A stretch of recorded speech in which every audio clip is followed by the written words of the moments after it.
الحمد للہ رب العالمین والصلاة والسلام علی اشرف المرسلین سیدنا محمد وعلی آلہ وصحبہ اجمعین، اما بعد۔ ہمارے بعض بھائیوں نے ہمیں ایک ویڈیو ارسال کی جس میں نوری نامی ایک فرد اور انجینئر محمد علی مرزا صاحب کے مابین مکالمہ ہو رہا تھا۔ اب کیونکہ وہ مکالمہ علم حدیث اور اہل سنت اور امامیہ کے مابین ایک اختلاف کے اوپر تھا، تو جس کے متعلق گویا کلام کرنا ضروری ہے۔ اب علم حدیث ہمارا دین ہے جس کے ذریعے سے ہم اپنا دین اخذ کرتے ہیں، اسی علم کے ذریعے ہم اپنا دین حاصل کرتے ہیں، ہم احادیث میں چھان پھٹک کر سکتے ہیں۔ اب کیونکہ موصوف نے بغیر علم کے اس علم کے متعلق بات کی، تو ہم سب سے پہلے جو ہے وہ کچھ اصولی باتیں کریں گے اور پھر ہم روایت کے متعلق کلام کریں گے، جس روایت کے اوپر ان کے مابین ایک مشہور بات ہوئی۔ سب سے پہلے انہوں نے جو روایت پیش کی وہ یہ تھی کہ نبی علیہ الصلاۃ والسلام سے مروی ہے کہ نبی علیہ الصلاۃ والسلام نے فرمایا کہ انی تارک فیکم خلیفتین، میں تمہارے درمیان دو خلفاء چھوڑ کر جا رہا ہوں، کتاب اللہ و اطرتی، ایک اللہ کی کتاب ہے، دوسرے اللہ کے نبی کی اطرت ہے، یعنی اللہ کے نبی کے گھر والے۔ اب اس روایت میں جیسے کہ ہم اس کتاب میں دیکھ سکتے ہیں، یہ کتاب ہے المسند المصنف المعلل، اس کا 8واں مجلد ہے۔ اس کی تخریج میں اس کتاب کے مصنفین جو ہیں، جو 6 مصنفین ہیں، جن میں شیخ بشار آباد معروف الحنفی بھی موجود ہیں، وہ اس کی تحقیق میں کہتے ہیں کہ اس روایت کو 4 راویوں نے بیان کیا، اور چاروں کے چاروں نے شریک ابن عبداللہ سے بیان کیا۔ شریک ابن عبداللہ بیان کرتے ہیں رکین ابن ربی سے، اور وہ قاسم ابن حسان سے، اور وہ حسان ابن ثابت سے بیان کرتے ہیں، معذرت وہ زید ابن ثابت سے بیان کرتے ہیں۔ اب جیسے کہ بہت واضح ہے کہ اس متن میں شریک ابن عبداللہ کی کوئی مطابقت نہیں، جو بھی یہ متن بیان کرتا ہے وہ شریک ابن عبداللہ النخعی الکوفی سے بیان کرتا ہے۔ اب معاملہ یہ ہے کہ شریک ابن عبداللہ کے متعلق علماء کے مختلف اقوال ہیں۔ ایک منہج شیخ زبیر علی زئی کا ہے، جو انجینئر صاحب کا بھی منہج ہے، اور ہم اسی کے اوپر جواب دیں گے۔ شیخ زبیر علی زئی رحمۃ اللہ علیہ کے نزدیک یہ راوی مدلسین میں سے ہے، اور شیخ زبیر کے نزدیک مدلس راوی کی معنن روایت کے اوپر احتجاج ممکن نہیں۔ یہ شیخ زبیر کا منہج ہے۔ سب سے پہلے ہم اس منہج کے اوپر رہ کر موصوف کے اشکالات کو دیکھیں گے۔ موصوف نے کہا کہ اگر 2 راویان کے مابین زندگی میں ایک بار لقاء بھی ثابت ہو جائے، ایک بار ان کی ملاقات بھی ثابت ہو جائے، تو ان کی روایتیں متصل ہوتی ہیں، کوئی مسئلہ ان میں نہیں ہوتا۔ ہم کہیں گے کہ یہ موصوف کا علم حدیث سے نابلد ہونے کا آخری درجہ ہے، کیونکہ انہوں نے امام مسلم کو جو اپنی تائید میں جو ہے وہ پیش کیا، امام مسلم نے یہ بات نہیں کہی۔ یہ ہے کتاب شرح علی الترمذی۔ امام ابن رجب الحنبلی رحمۃ اللہ علیہ کہتے ہیں، وکثیر من علماء المتاخرین علی ما قالہ مسلم رحمۃ اللہ علیہ، کہ متاخرین کی ایک اکثریت جماعت اسی قول کے اوپر ہے جو امام مسلم رحمۃ اللہ علیہ کا تھا، کہ ان الامکان اللقی کافن فی الاتصال من الثقہ غیر المدلس، کہ امکان لقاء یعنی کہ ملاقات کا امکان بھی اتصال سند کے لیے کافی ہے، لیکن کس کے لیے؟ ثقہ شخص کے لیے اور غیر مدلس کے لیے، یعنی اس کا ثقہ بھی ہونا ضروری ہے اور غیر مدلس بھی ہونا ضروری ہے، جو کہ موصوف کو جو ہے پھر یعنی کہ شرائط کا ہی معلوم نہیں کہ شیخ زبیر رحمۃ اللہ علیہ کی شرائط کیا تھی۔ اگر ایک مدلس ہے تو اس کے لیے یہ لقاء والا معاملہ ہے ہی نہیں۔ یعنی امام مسلم کے قول کی شرح امام ابن رجب حنبلی رحمۃ اللہ علیہ، جو کہ علل کے سب سے بڑے امام ہیں، انہوں نے کر دی کہ اس سے مراد غیر مدلس کے لیے تھی، اور یہی غیر واحد علماء کے اقوال ہیں۔ اب مزید امام مسلم کا بھی قول کوئی فائنل اتھارٹی نہیں ہے، جیسے کہ ابن رجب حنبلی نے آگے ذکر کیا کہ وعم الجمہور المتقدمین فعلی ما قالہ ابن مدینی والبخاری، کہ اکثر جو متقدمین تھے، جمہور متقدمین تھے، ان کا وہی مذہب تھا جو بخاری کا ہے اور ابن مدینی کا ہے، یعنی کہ صرف لقاء ہی کافی نہیں ہے، سما کی بھی شرط ضروری ہے۔ وہو القول الذی انکرہ المسلم علی ما قالہ، کہ یہی اس شخص کا بھی قول ہے جس کے اوپر امام مسلم نے نقد کیا، یعنی کہ یہی جمہور محدثین کا قول تھا۔ اور پھر آگے ہی اس کے متعلق مزید کہتے ہیں کہ وما قالہ ابن المدینی والبخاری هو المقتضى کلام احمد، کہ جو کچھ بخاری اور علی بن مدینی نے کہا ہے، یہی تقاضا کرتا ہے امام احمد کا بھی کلام، و ابی ذرا و ابی حاتم وغیرہم من اعیان الحفاظ، کہ امام احمد کا کلام، ابو زرع کا کلام، ابو حاتم کا کلام اور ایسے دیگر جید حفاظ کا کلام بھی اسی بات کے اوپر دلالت کرتا ہے جو کچھ امام مسلم نے اور جو کچھ امام بخاری نے اور علی بن مدینی نے کہا۔ پھر آگے وہ کہتے ہیں کہ بل کلہم، بلکہ وہ تمام کے تمام، یدل علی اشتراط ثبوت السماع کما تقدم عن الشافعی رضی اللہ عنہ، کہ وہ تمام کے تمام سماع کا جو ہے وہ ثبوت کو شرط کے طور پر لگاتے تھے، جیسے کہ ہم آگے شافعی رضی اللہ عنہ کے قول سے ذکر کریں گے۔ فإنہم قالوا فی جماعت من الأعیان ثبتت لهم الرؤیا لبعض الصحابہ، کہ وہ ایک جماعت کے بارے میں، ایک بڑی جماعت کے بارے میں وہ یہ بات کہیں گے کہ ان کی رویت بعض صحابہ سے ہے، یعنی انہوں نے بعض صحابہ کو دیکھ رکھا ہے۔ وقالوا مع ذلك، اور اس کے باوجود وہ کہیں گے کہ لم یثبت لہم سماع منہم، کہ ان راویان کا، ان تابعین کے اس طبقے کا دیکھنے کے باوجود ان صحابہ سے سماع نہیں ہے۔ پھر وہ مزید اس کی چند امثال وہ ذکر کرتے ہیں۔ فروایت عنہم مرسلہ، ان کی روایتیں ان سے مرسل ہوتی ہیں۔ امثال منہم الاعمش، اس میں اعمش ہیں، ویحییٰ بن ابی کثیر، یحییٰ بن ابی کثیر ہیں، وایوب و ابن عون و قرہ ابن خالد، یہ تمام جو تابعین کا یہ جو طبقہ ہے۔ رووا انس ولم یسمعوا منہ، یہ انس بن مالک سے بیان کرتے ہیں لیکن یہ انس بن مالک سے انہوں نے کچھ بھی نہیں سنا۔ فروایتہم عنہ مرسلہ، تو ان کی روایتیں انس بن مالک سے کیا ہیں؟ مرسل ہیں۔ تو امام مسلم کے قول پہ بھی انہوں نے نقد پیش کیا ہے۔ اور پھر آگے کہتے ہیں کہ قضا قالہ ابو حاتم، ایسے ہی ابو حاتم نے کہا ہے، وقالہ ابو زرع، اور ابو زرع نے بھی ایسے کہا ہے، ایدن انہوں نے بھی ایسے کہا، فی یحییٰ بن ابی کثیر، یحییٰ بن ابی کثیر کے بارے میں۔ اور آگے انہوں نے بہت قیمتی بات کی کہ والرؤیا ابلغ من امکان اللقی، کہ رویت جو ہے وہ امکان لقاء سے، یعنی لقاء کے امکان سے تو بہت اوپر کی چیز ہے، تو صرف رویت سے کچھ بھی نہیں ہو جاتا، جیسے کہ انہوں نے وہ دکھایا ہے اور امام مسلم کے قول پہ نقد کیا۔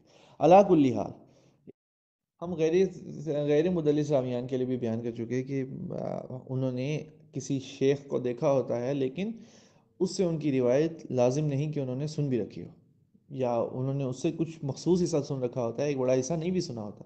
اب مدلس راویان تو بدرجہ اتم ان کا یہ معاملہ ہے کہ انہوں نے اپنے شیوخ کی سبھی روایتیں نہیں سنی ہوتی، اور یہی باعث ہوتا ہے کہ وہ تدلیس کرتے ہیں۔ اس کو ہم ایک انتہائی اچھی اور نفیس مثال سے سمجھ سکتے ہیں کہ جو الجرح و تعدیل ابن ابی حاتم میں وکیع ابن الجراح کا قول ہے۔ محمد ابن بشار کہتے ہیں کہ سمعت وکیعا، میں نے وکیل کو کہتے ہوئے سنا، یقول، وہ کہہ رہے تھے، لم یسمع العامش من مجاہد الا اربعۃ احادیث، کہ عامش نے مجاہد سے نہیں سنی سوائے 4 احادیث کے، یعنی عامش کا سماع ہے مجاہد سے لیکن انہوں نے صرف 4 احادیث سنی، تو باقی احادیث کا کیا، وہ دیکھتے ہیں۔ یہ ہے علل ابن ابی حاتم کی۔ ابن ابی حاتم نے اپنے والد سے بیان کیا کہ ابو حاتم الرازی رحمۃ اللہ علیہ کہتے، ایک روایت کے ذیل میں کہتے ہیں کہ وانا اخشى الا يكون سمع هذا الاعمش من مجاہد، کہ مجھے خوف ہے کہ اس روایت میں اعمش نے مجاہد سے نہیں سنا۔ ان الاعمش قلیل السماع من مجاہد، کہ اعمش کا جو سماع ہے مجاہد سے وہ بہت تھوڑا ہے۔ وعامد ما يروي عن مجاہد مدلس، کہ جو کچھ وہ عام طور پر مجاہد سے بیان کرتے ہیں وہ کیا ہوتا ہے؟ وہ مدلس ہوتا ہے، یعنی وہ تدلیس شدہ ہوتا ہے، انہوں نے مجاہد کے کسی دوسرے شاگرد سے سن کر اس کو گرا کر مجاہد سے بیان کر دیتے۔ تو یہ اکثر کا معاملہ ہے۔ اب حدثنا اخبرنا سے آپ کو، جیسے کہ ہم کثیر روایات میں پائیں گے کہ اعمش نے حدثنا کے صیغے سے بھی بیان کیا ہے، یعنی اعمش کا سماع ہے مجاہد سے لیکن انہوں نے روایتیں نہیں بھی سنی۔ تو تدلیس میں ایسے نہیں ہوتا کہ کسی کا ایک مرتبہ سماع ثابت ہو گیا تو اس کی ساری روایتیں سماع پر معمول ہوگی۔ میرا نہیں خیال کہ اس سے اچھی اور واضح کوئی مثال اس باب میں ہو سکتی ہے۔ اب شیخ زبیر کے منہج پر یہ معاملہ تدلیس والا کلیئر ہو چکا کہ شیخ زبیر جو بیان کرنا چاہ رہے ہیں ادھر ایسے نہیں ہوتا، اور نہ ہی محدثین کے یہاں ایسے ہوتا کہ ایک بار کے سماع سے ساری روایتیں اتصال پر معمول ہو جائیں، ایسے ہی ہے۔ اب ہم دیکھتے ہیں کہ اصل معاملہ ہمارے نزدیک کیا ہے شریک ابن عبداللہ کا۔ شریک ابن عبداللہ کے متعلق ہم کہتے ہیں کہ وہ اس درجے کے راوی ہی نہیں کہ ان کے اوپر احتجاج کیا جا سکے۔ اس کی دلیل شرح علل ترمذی میں امام ابن رجب الحنبلی رحمۃ اللہ علیہ ذکر کرتے ہیں کہ یحییٰ بن سعید القطان رحمۃ اللہ علیہ سے جب سوال کیا گیا شریک کے متعلق تو انہوں نے کہا کہ وبکل حال فہو سعی الحفظ کثیر الوہم، علی کل حال وہ جو ہیں شریک جو ہیں وہ سعی الحفظ ہیں، برے حافظے والے ہیں، وہ کثیر الوہم اور کثرت سے غلطیاں کیا کرتے ہیں، کثرت سے ان کو وہم ہوتے ہیں۔ قال ابراہیم بن سعید الجوہری، ابراہیم بن سعید الجوہری کہتے ہیں کہ اخطا شریک نے غلطیاں کی فی 400 حدیث، انہوں نے 400 احادیث میں غلطیاں کی، 400 احادیث میں شریک ابن عبداللہ نے غلطیاں کی۔ اتنی غلطیاں کرنے والا راوی درجہ احتجاج سے گر جاتا ہے۔ اب ہم دیکھتے ہیں کہ کیا درجہ احتجاج پہ محدثین ان کو مانتے ہیں یا نہیں مانتے۔ سب سے پہلے ہم یہ ذکر کر دیں کہ ہمارا وہی قول ہے جو ابن حجر نے اپنی تقریب التہذیب میں ذکر کیا، کہ وہ کہتے ہیں کہ شریک ابن عبداللہ النخعی الکوفی القاضی بواسط ثم الکوفہ، کہ وہ قاضی تھے واسط کے اور پھر کوفہ کے، ابو عبداللہ ان کی کنیت تھی، صدوق سچے ہیں، یختی کثیرہ، اور وہ کثرت سے غلطیاں کرتے تھے، تغیر حفظ ہو، اور ان کا جو ہے وہ حافظہ متغیر ہو گیا تھا، ان کے حافظے میں گڑبڑ ہو گئی تھی۔ تو ان کے سننے میں، ان کے سماع میں آپ کثرت سے غلطیاں پائیں گے۔ اب وہ درجہ احتجاج پہ ہیں یا نہیں ہیں ایسا راوی کہ جس کی روایت پہ حجت قائم کی جائے؟ تو ہم اس پہ چند اقوال دیکھیں گے۔ امام بیہقی رحمۃ اللہ علیہ اپنی سنن میں فرماتے ہیں کہ وہ شریک لم یحتج بھی اکثر اہل العلم بالحدیث، کہ اکثر اہل علم حدیث کے معاملے میں شریک ابن عبداللہ کے اوپر احتجاج نہیں کرتے۔ وَإِنَّمَا ذَكَرَهُ مسلم ابن حجاج فی الشواہد، اور مسلم ابن حجاج نے جو اپنی صحیح میں ان سے چند روایتیں ذکر کی ہیں وہ سب شواہد میں ہیں، اصول میں کوئی روایت نہیں ہے۔ یعنی کہ امام بیہقی نے انتہائی اچھے طریقے سے یہ معاملہ واضح کر دیا کہ شریک ابن عبداللہ درجہ احتجاج میں حدیث کے معاملے میں ہیں ہی نہیں، وہ درجہ احتجاج سے نیچے ہیں۔ تو ایک ایسا راوی کہ جو درجہ احتجاج پر بھی نہیں ہے، اس کی روایت کو ہم ایک ثابت شدہ حدیث ثقلین کے مقابلے میں کیسے مان لیں؟ یہ ایک پاگل شخص کا کلام ہو سکتا ہے کہ کوئی کہے کہ ایک ایسا راوی کہ جو حجت بھی نہیں ہے، حجت کے درجے پر بھی نہیں آتا، اس کا مقابلہ صحیح اور ثابت روایت سے کر دیں کہ جس میں نبی علیہ السلام نے فرمایا کہ انی تارک فیکم ثقلین، میں تمہارے درمیان 2 ثقل چھوڑ کے جا رہا ہوں۔ یہ صحیح مسلم ہے، اس میں دیکھ لیں کیا الفاظ ہیں۔ نبی علیہ السلام نے فرمایا کہ انی تارک فیکم ثقلین، میں تمہارے درمیان 2 ثقل، 2 بھاری چیزیں چھوڑ کے جا رہا ہوں۔ تو کیا نبی علیہ السلام الفاظ بدل کے خطبے دے رہے تھے؟ معاذ اللہ، ایک ہی خطبہ تھا۔ اسی مثل ان کے احتجاج کی نفی کے اوپر بہت بہترین قول شریک ابن عبداللہ کا ہے۔ شریک ابن عبداللہ کہتے ہیں کہ متعلق ذہبی کہتے ہیں کہ سیر اعلام النبلاء میں شریک ابن عبداللہ کے متعلق ذہبی کہتے ہیں کہ احد الاعلام، یہ اعلام میں سے ہیں، علی لین ما فی حدیث، کہ ان کی حدیث میں جو کچھ ہے اس میں لین پایا جاتا ہے، کمزوری پائی جاتی ہے۔ توقف بعض الائمہ عن الاحتجاج بمفاردہ، کہ بعض ائمہ نے ان کے احتجاج کے اوپر، ان کی منفرد روایت کے اوپر احتجاج کرنے سے گریز کیا ہے اور اس پہ توقف کیا ہے۔ انہوں نے کہا ہے کہ ہم ان کی روایت پہ احتجاج نہیں کر سکتے ایسا۔ کیوں؟ کیونکہ یہ اکیلے جو ہے وہ حجت نہیں بن سکتے، یہ اس درجے کے ہی راوی نہیں ہے۔ پھر اس کے بعد شیخ زبیر علی زئی کے ہی شاگرد، جو شیخ زبیر علی زئی کے منہج کا جھنڈا لیے کھڑے ہیں، غلام مصطفیٰ ظہیر امن پوری صاحب، وہ اپنی کتاب حمایت الجمہور کے صفحہ 64 پر کہتے ہیں کہ شریک ابن عبداللہ القاضی الکوفی، ان کے متعلق امام بیہقی کا جو قول ہم پڑھ چکے وہ ذکر کیا، پھر انہوں نے امام نووی کا قول ذکر کیا کہ قذوفہ اکثرون، کہ ان کی جو ہے وہ اکثر لوگوں نے تضعیف کر رکھی ہے، اور بدر الدین عینی کا بھی قول ذکر کیا کہ قذوفہ الاکثرون، اور ان کی جو ہے وہ اکثریت نے جو ہے تضعیف کر رکھی ہے۔ تو یہ معاملہ ہے، ان کے نزدیک بھی یہ راوی درجہ احتجاج پر نہیں ہے۔ بس ہم اپنا سوال دوبارہ دہرائی دیتے ہیں کہ کیا ایسا ممکن ہے کہ ایک راوی جو درجہ احتجاج پر ہی نہیں، اس کی روایت کو صحاح کے خلاف مان لیا جائے؟